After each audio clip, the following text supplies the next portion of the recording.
چھپانے کی چیز ہے, چھپانے کی یہ قیمتی ہے, یہ خزانہ ہے, اسے چھپا کے رکھو. فرمایا جب یہ گھر سے نکلتی ہے, فرمایا اور کوئی دیکھے نہ دیکھے, شیطان اسے دیکھتا ہے, شیطان وسوسہ اندوزی کرتا ہے, شیطان اسے دیکھتا ہے. اور حبیب کریم سید عالم صلی اللہ تعالی علیہ وسلم جب بات کرتے تھے, جب لفظ بیان کرتے تھے, محتاج جملے بولتے تھے, بڑا کم, رحمت للعالمین نبی کی زبان سے بڑا کم سخت جملے نکلتے تھے.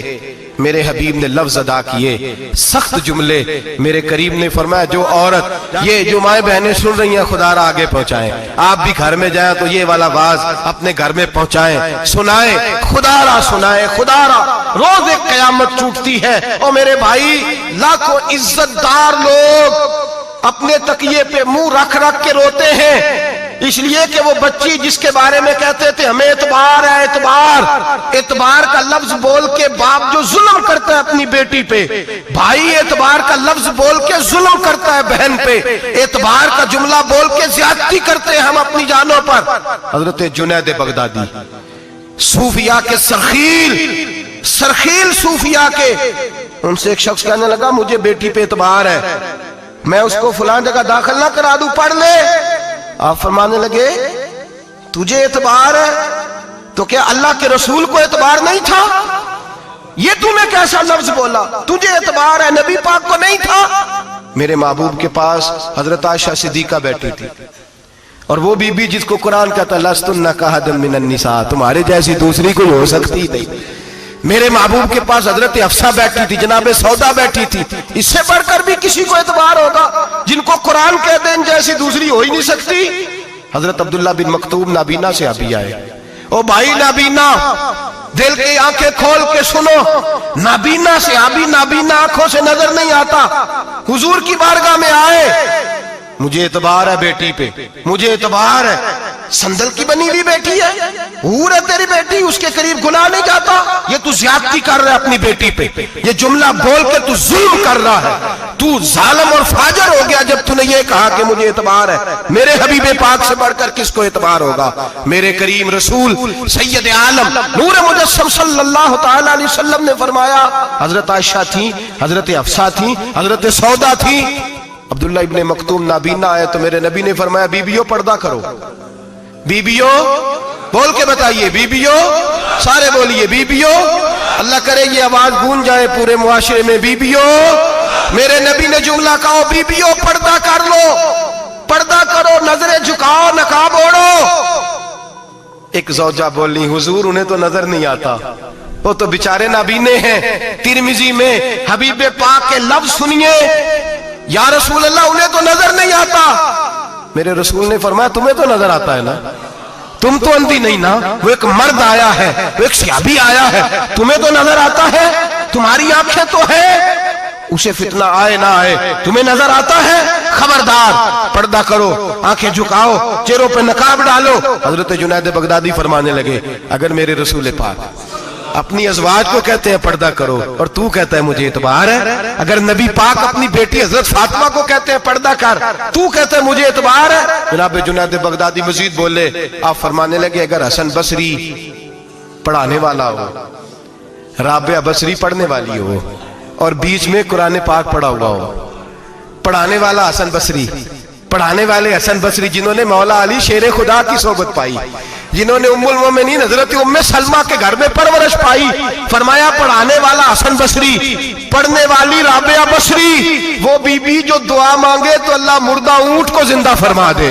فرمایا پڑھانے والا حسن بصری ہو, پڑھنے والے رابعہ بصری ہو, اور جو پڑھا جائے وہ قرآن ہو. فرمایا قسم اللہ کی عزت کی, میں پھر بھی انہیں پڑھنے پڑھانے کی اجازت نہیں دیتا, میں پھر بھی انہیں تنہائی میں بیٹھنے کی اجازت نہیں دیتا, میں پھر بھی انہیں اکیلے رہنے کی اجازت نہیں دیتا.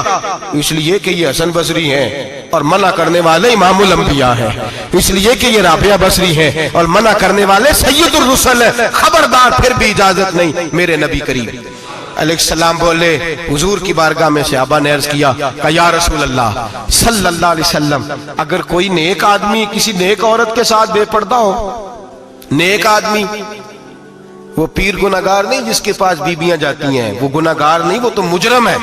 وہ خالی گناہگار نہیں، وہ تو پاپی ہے. وہ خالی گناہگار نہیں، وہ تو دین کا ڈاکو ہے. ڈاکو وہ تو فاسق ہے، وہ تو دین کی حدیں توڑنے والا ہے. وہ تو اس کو تو گھسیٹا جائے گا قیامت کے دن. جو عورتوں سے بے پردہ ملتا تو گھسیٹا جائے گا. لیکن سوال یہ ہے وہ خاوند کدھر ہوتا ہے جس کی بیوی پیر کے پاس اکیلی جاتی ہے؟ سوال یہ ہے وہ بھائی کدھر ہوتا ہے جس کی بہن پیر کے پاس اکیلی جاتی ہے؟ سوال یہ ہے بیٹا کدھر ہوتا ہے جس کی اماں اکیلی جاتی ہے؟ میرے نبی رحمت، نور مجسم، شفیع معظم، سرور کون مکا، سیاح لامکا صلی اللہ علیہ وسلم کی خدمت عالی مرتبت میں صحابی نے پوچھا کہ یا رسول اللہ اگر نیک ہو بندہ، بی بی بھی نیک ہو تو ایک میں بیٹھ سکتے ہیں؟ اعلیٰ حضرت نے فرمایا اگر عورت دین سیکھنے چاہے پیر کے پاس جائے تو اپنے خاوند کے ساتھ جائے، اپنے بھائی کے ساتھ جائے، پھر بھی پردے میں بیٹھے، دور بیٹھے، آواز کے ساتھ بات کو سمجھے، لیکن اس کو تنہائی کرنے کی اجازت کسی کو بھی اجازت ہے، وہ چاہے جو مرضی بھی ہو، کوئی بھی ہو. بڑی کھلی بات کر رہا ہوں. میرے حبیب پاک سے پوچھا حضور اگر مرد عورت نیک ہو پھر بھی تنہا نہیں بیٹھ سکتے؟ میرے محبوب نے فرمایا اگر زکریا کے بیٹے یحییٰ ہوں اور عیسیٰ کی والدہ مریم ہو تو پھر بھی میں انہیں تنہا رہنے کی اجازت نہیں دیتا. پھر بھی انہیں تنہا رہنے کی میں اجازت نہیں دیتا، پھر بھی اجازت نہیں ہے. جب میرے رسول پاک صلی اللہ علیہ وسلم نے اتنی پابندی لگا دی، جب بات حضرت حسن بصری اور رابعہ بصری کی آ گئی، جب بات جناب مریم سلام اللہ علیہا اور جناب سیدنا زکریا علیہ السلام کی آ گئی، جب یہاں تک بات پہنچ گئی تو پھر تو ماڈرن ہے، پھر تو زیادہ اعتبار والا ہے کہ تیری بیٹی یونیورسٹی ڈرائیور کے ساتھ جاتی ہے. پھر تو نے کہاں سے وہ اس کے اندر نور بھر دیا ہے کہ تیری بیٹی اکیلی گھومتی ہے؟ پھر کہاں تو نے یہ بات سمجھ لیا ہے کہ تیری بچی جہاں مرضی تنہا رہتی ہے؟ پھر تو کہاں سے وہ قوت لایا؟ یہ تعلیم ہے.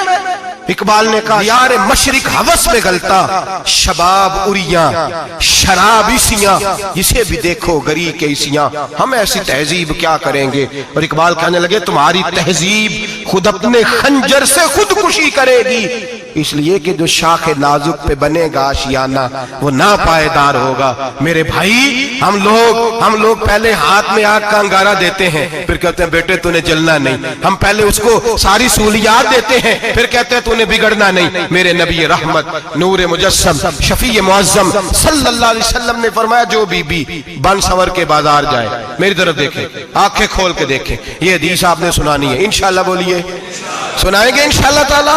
بول کے انشاءاللہ کہیے آپ کو ثواب ہوگا. سنائیں گے انشاءاللہ؟ میرے نبی کریم صلی اللہ علیہ وسلم نے فرمایا جو عورت بن سور کے بازار جائے، اب تو خیر بیویاں برقع پہن کے جاتی، برقعے پہ بھی کڑھائی کی ہے، برقعے پہ بھی کام کرا ہے.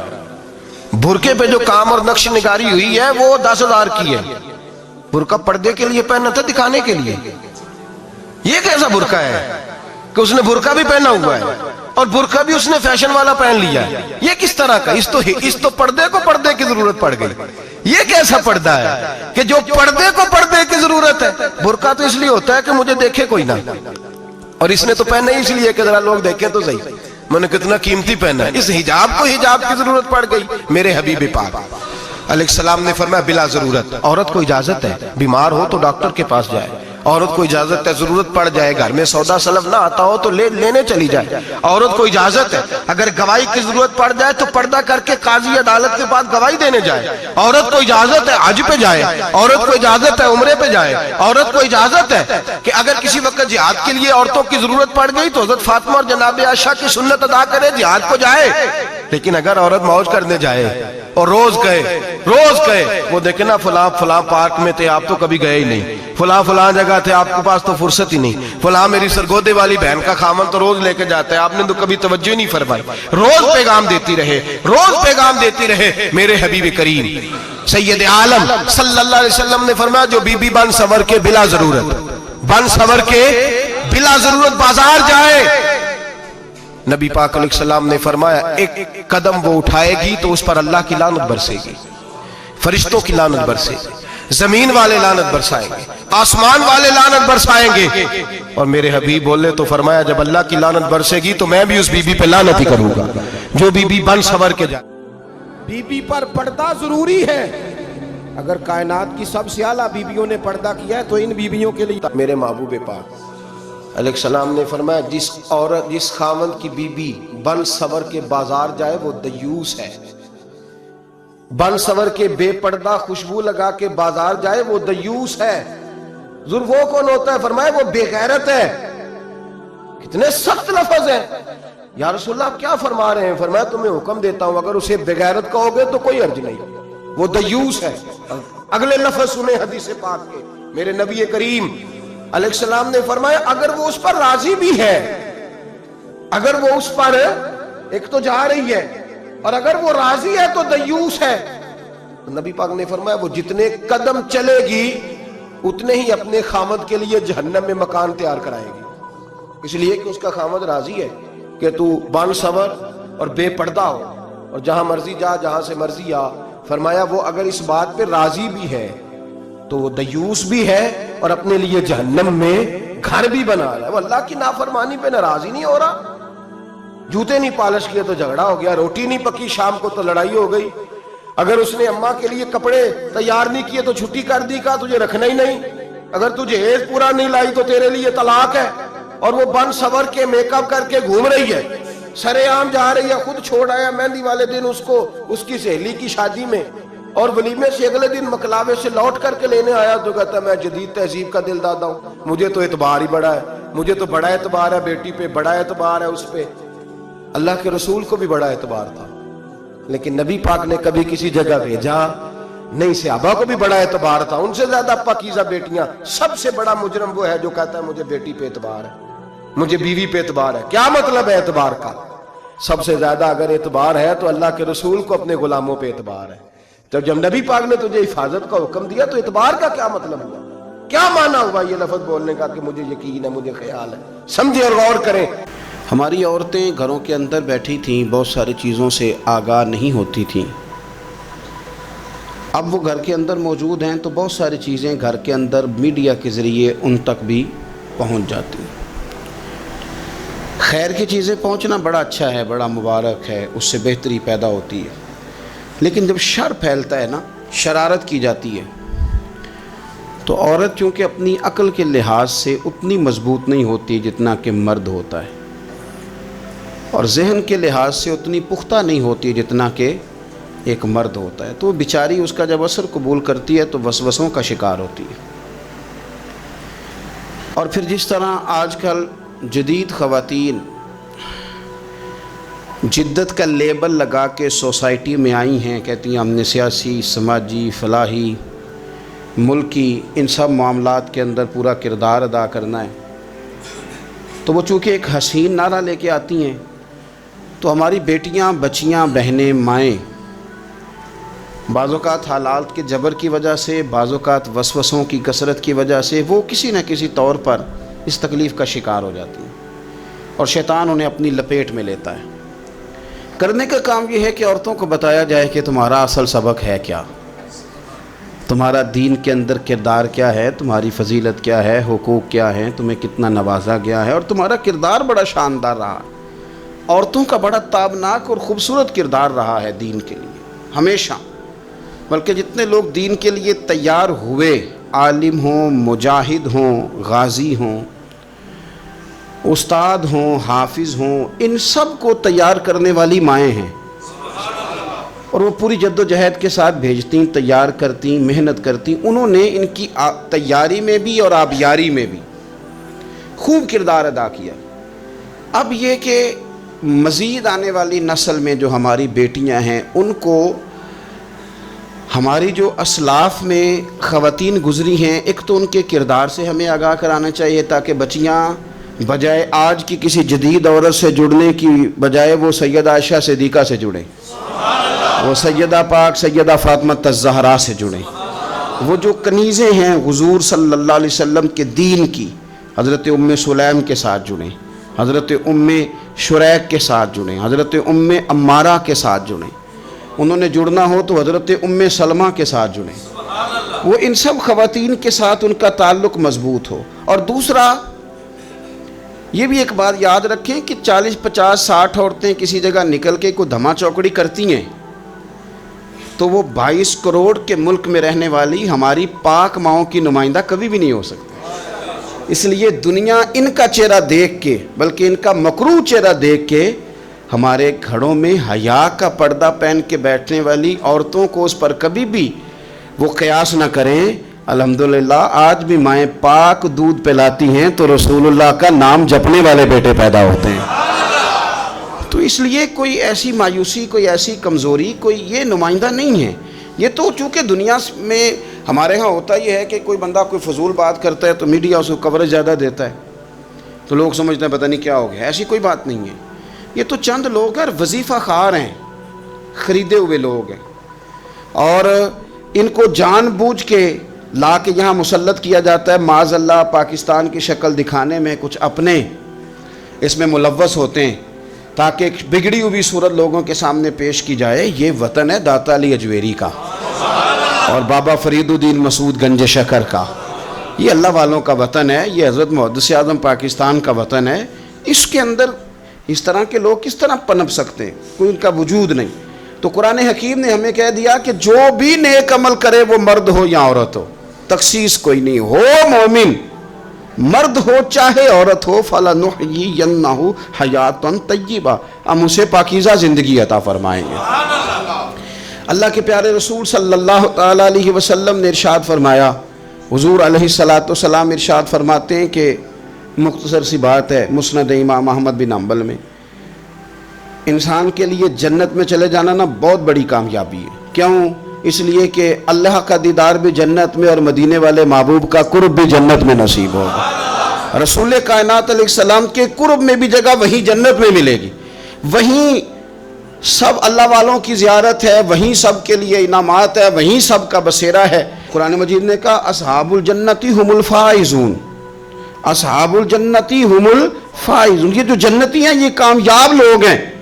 تو نبی پاک صلی اللہ علیہ وسلم نے مختصر بات ارشاد فرمائی مسند امام احمد بن حنبل میں، حضور فرمانے لگے عورت 5 نمازیں پڑھے، اپنے روزوں کی حفاظت کرے، یعنی رمضان کے روزے رکھے، فرمایا اپنے خامند کی اطاعت کرے، نماز روزے کی پابندی کرے، خامند کی اطاعت کرے اور اپنی شرمگاہ کی حفاظت کرے، تو حضور فرماتے ہیں پھر قیامت والے دن نہ اس کے لیے جنت کھول دی جائے گی، وہ جس دروازے سے چاہے جنت میں داخل ہو جائے۔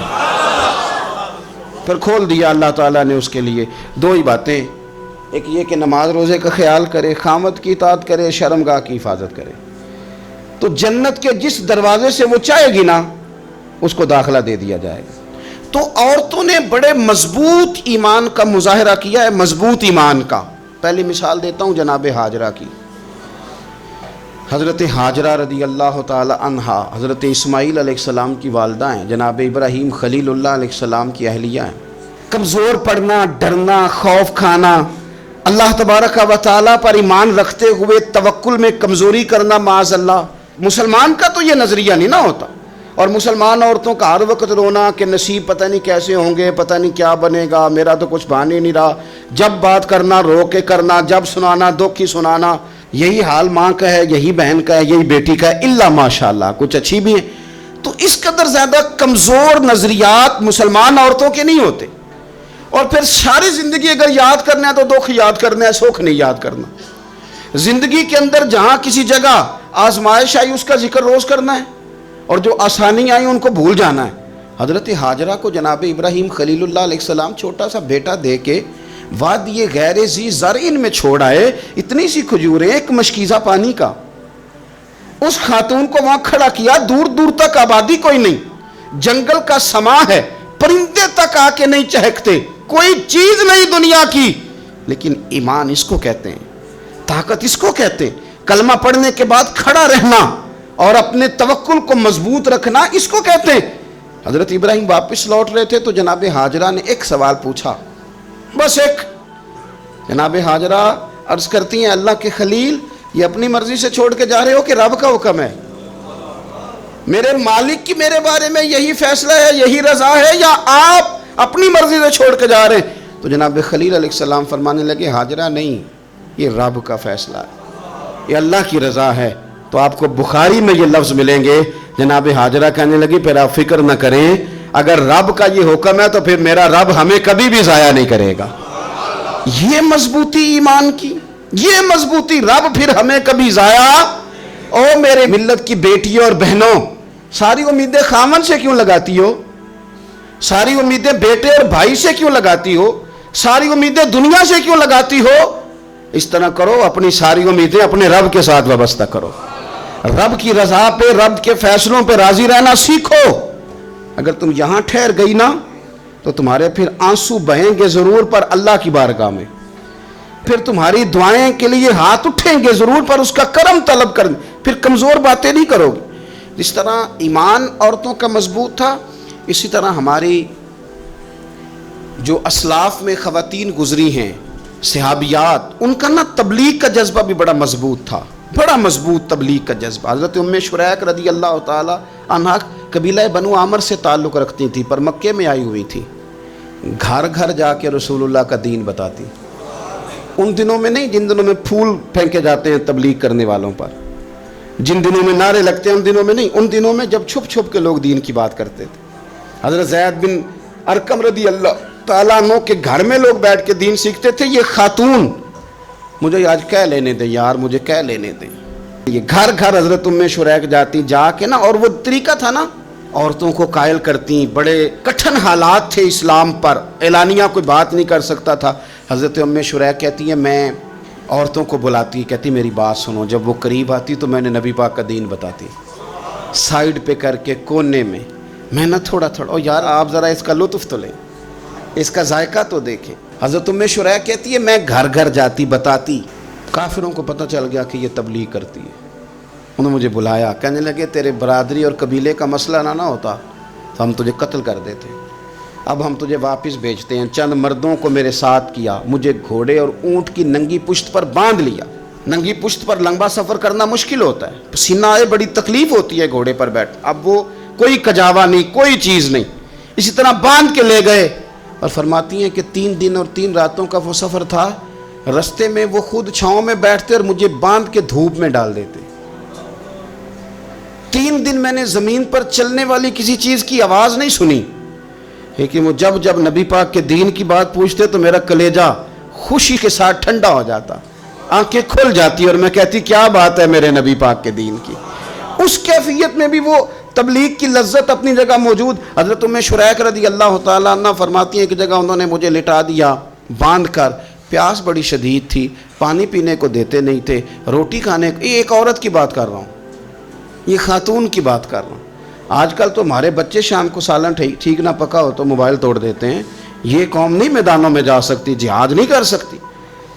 خاتون کہتی ہے کہ شدید پیاس تھی اور مجھے باندھ کے لٹایا ہوا تھا، مجھے جب تکلیف بڑھ گئی تو اچانک میں نے دیکھا پانی کا ایک ڈول برآمد ہوا ہے، میں نے اس سے تھوڑا سا پی لیا پر طلب ابھی باقی تھی، وہ پھر آ گیا برتن، میں نے پھر پیا، طلب ابھی باقی تھی، پھر برتن آ گیا۔ امام ابو نعیم نے اس کو لکھا ہے حلیۃ الاولیاء میں، فرماتے ہیں تیسری دفعہ وہ پھر بھرا ہوا ڈول پورے کا پورا آ گیا، اب میں نے پیا بھی، اپنے کپڑوں پہ بھی چھڑکا۔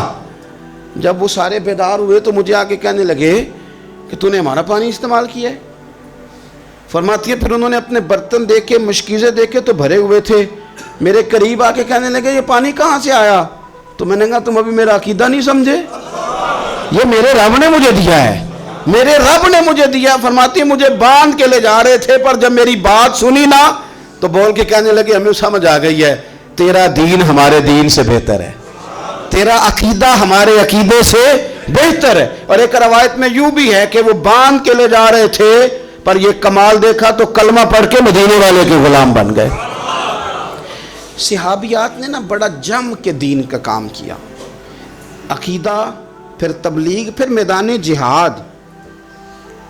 عورتیں جہاد میں جایا کرتی تھیں، وہ زخمیوں کو پانی پلاتی تھیں، مرہم پٹی کرتی تھیں، پہلے اپنے جسم کے ساتھ بڑی بڑی پٹیاں لپیٹ کے لے جاتی، جہاں کسی زخمی کو ضرورت ہوتی وہ پٹیاں کرتی، اور اعصابی طور پر مضبوط رہ کے میدان کے اندر جہاد وہ بندہ کرتا ہے جو یقین کامل کی دولت جسے نصیب ہو، جسے پتہ ہو کہ یہ میں مروں گا تو میرا مرنا رائے گا نہیں، اللہ مجھے شہادت کا درجہ عطا فرمائے گا۔ لیکن اگر یہیں سے بندہ اپنے آپ کو مطمئن نہ کر سکے تو میدان میں جائے گا۔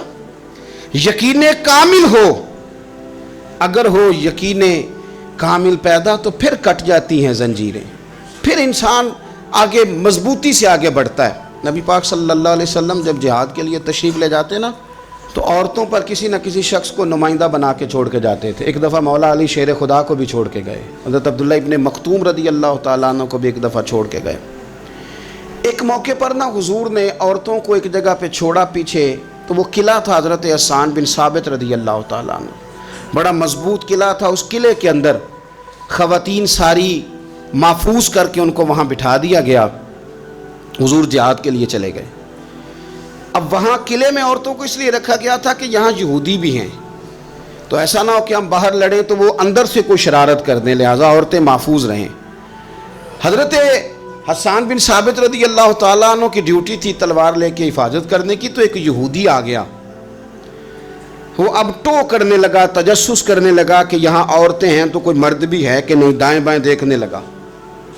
حضرت صفیہ رضی اللہ تعالیٰ عنہ نے توجہ کی اور جناب حسان بن ثابت سے کہنے لے 1 منٹ لگا اس کی گردن مار دے، ایسا نہ ہو کہ یہ جا کے بتا دے، گردن اڑا دے۔ حضرت حسان بن ثابت ذرا تھوڑی کوشش کرنے لگے، ارادہ کرنے لگے، آگے بڑھنے لگے، تو ابھی وہ تیاری میں ہی تھے تو حضرت صفیہ رضی اللہ تعالیٰ عنہ خود نکلی پیچھے سے ہو کے، ذرا سا ایک ستون کے پیچھے چھپیں، ہاتھ میں بڑا سا ڈنڈا پکڑا، وہ آپ کے قریب سے گزرنے لگا۔ تو یہ خاتون کی بات کر رہا ہوں، خاتون کی، کسی مرد کی ضرورت ہے عورت کو تنگ کر جائے؟ شرط یہ ہے کہ عورت کے اندر بھی تو غیرت ایمانی ہونا، اس کے اندر بھی تو وہ قوت ہونا، ایسا نہ ہو کہ وہ کمزور پڑ جائے۔ ہاتھ کے اندر ڈنڈا تھا، جب وہ یہودی پاس سے گزرنے لگا تو اللہ اکبر کہہ کے بی بی نے اتنے زور سے مارا ڈنڈا، حضور کی پھپھو نے ایک ہی ڈنڈا کھایا اور وہ زمین پہ ڈھیر ہو گیا۔ حضرت صفیہ نکلی اور جناب حسان بن ثابت سے کہنے لگی مجھے آتی ہے شرم، کیونکہ جب کسی کو مار دیا جائے تو اس کا مال مال غنیمت ہے نا کافر کا، اب اس کی زرہ اتارنی ہے، اس کی تلوار لینی ہے۔ فرمایا مجھے شرم آتی ہے، وہ مرد ہے، اس طرح کرو مار میں نے دیا، سامان تم اتار کے لے آؤ۔ یہ قوت تھی مسلمان عورتوں کے اندر، یہ شوق تھا، یہ جذبہ تھا۔ ہمارے ہاں نا وہ روز روز کی کمزوریاں، عورتوں کا روز آنسو بہانا اور جہاں بھی سنانا دھوکھی سنانا، اس نے انہیں کمزور کر دیا۔ آپ کے ذہن پہ چیزیں سوار ہو جاتی ہیں نا، تو یہ جو مرد زیادہ رہتے ہیں نا عورتوں کے ساتھ، زیادہ وقت گزارتے ہیں، زیادہ داستانیں سنتے ہیں، ان میں وہ ساری چیزیں پیدا ہو جاتی ہیں۔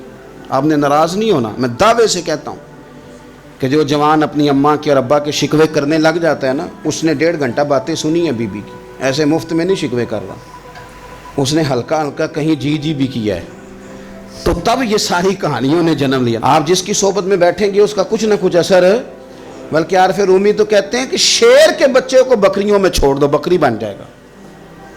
شیر کے بچے کو بکریوں میں چھوڑو، وہ بکری ہے، اس لیے کہ شیروں کی صحبت بندے کو شیر بناتی ہے۔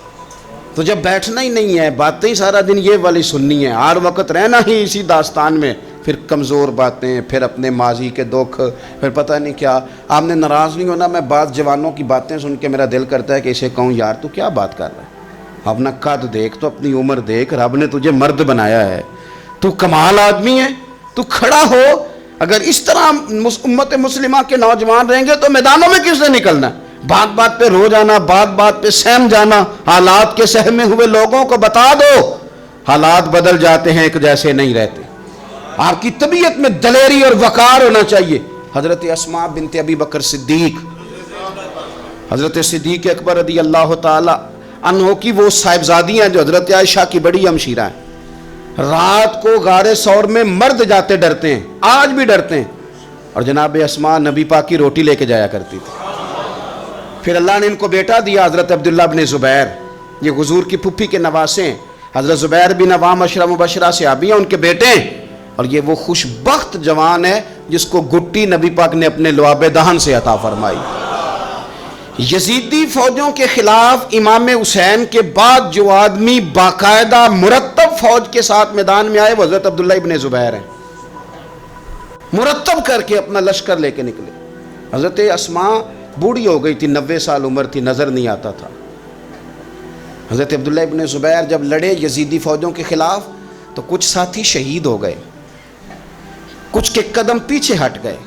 حضرت عبداللہ ابن زبیر ماں کے پاس آئے اور ماں سے آ کے کہتے ہیں اماں میرے کچھ ساتھی کمزور پڑ گئے، کچھ شہید ہو گئے، اور یہ بڑے سخت لوگوں کی فوج سے ہمارا مقابلہ ہے، تو اس وقت تیرے ساتھ کوئی خدمت گزار نہیں، میں تیرا اکیلا سہارا ہوں، ماں تو بتا میں کیا کروں، آگے جاؤں کہ واپس مڑوں؟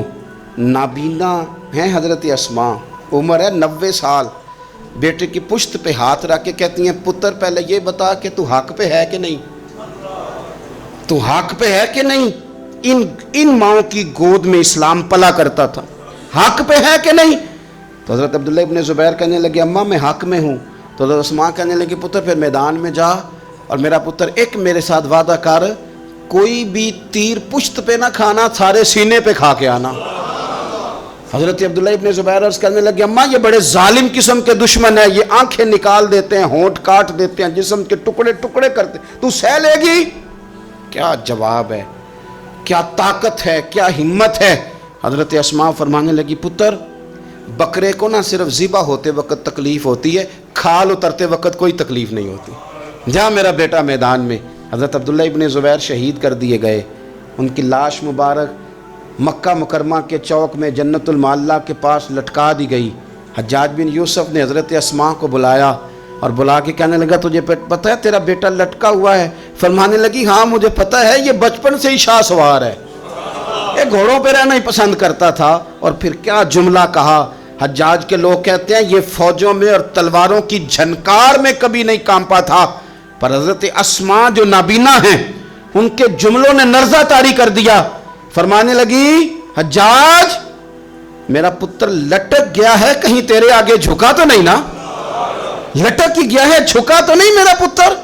14 دن تک لٹکے رہے، لاش مبارک لٹکی رہی، لیکن حضور کا لعاب دہن تھا نا، لوگ کہتے ہیں قریب سے گزرتے تھے تو دور دور تک خوشبوئیں پھیلی ہوئی، دور دور تک۔ مائیں ایک صحابیہ ہے، نام ہے ام عمارہ، جنگ احد میں زخمیوں کو پانی پلاتی، اپنے 2 بیٹے اپنا شوہر لے کے احد میں آئیں، زخمیوں کو پانی پلاتی ہیں، مرہم پٹی کرتی ہیں۔ اچانک جنگ کا پانسا پلٹ گیا، وہ درے پہ جو لوگ حضور نے مقرر کیے تھے وہ غلط فہمی کی وجہ سے درہ چھوڑ گئے، حالات اور ہو گئے، عجیب سا ماحول ہو گیا۔ پھر یہ بھی افواہ پھیلا دی گئی کہ معاذ اللہ حضور شہید کر دیے گئے، لوگوں کے حوصلے بڑے اور رنگ اختیار کرنے لگے، حضور کے گرد تھوڑے سے لوگ رہ گئے۔ او میرے بھائیوں، او ملت کی بیٹیوں بہنوں، یہ ہے تمہارا انداز دین کی خدمت میں، یہ خواتین کا انداز ہوتا ہے۔ حضرت ام عمارہ پہلے زخمیوں کی مرہم پٹی کرتی تھی، اب سارا کچھ پھینک دیا، تلوار لی اور جا کے نا حضور کے گرد کھڑی ہو گئی، کہنے لگی آئے نا کون آتا ہے میرے کریم کے پاس، آ کے دکھائے نا کوئی، اسا کیتی ہے جان حوالے رب دے، ایسا عشق کمایا ہے اسی مرن تو اگے ہی مر گیا باہو، اسا تا مطلب نو پایا ہے، آ کے کھڑی ہو گئی۔ حضور فرماتے ہیں میں دائیں دیکھتا تھا تو ام عمارہ ہوتی تھی، میں بائیں دیکھتا تھا تو ام عمارہ ہوتی تھی، آگے دیکھتا تھا تو ام عمارہ، پیچھے ام عمارہ۔ حضور فرمانے لگے تو بہت سارے لوگوں سے سبقت لے گئی ہے، تو بڑے سارے لوگوں سے آگے نکل گئی ہے، ان کو زخم لگ رہے ہیں، تیر آ رہے ہیں، پر خاتون ہو کے ڈٹی ہوئی ہیں، رسول اللہ صلی اللہ علیہ وسلم کے سامنے کھڑی، حضور پر آنے والے تیر اپنے وجود پہ لیتی ہیں۔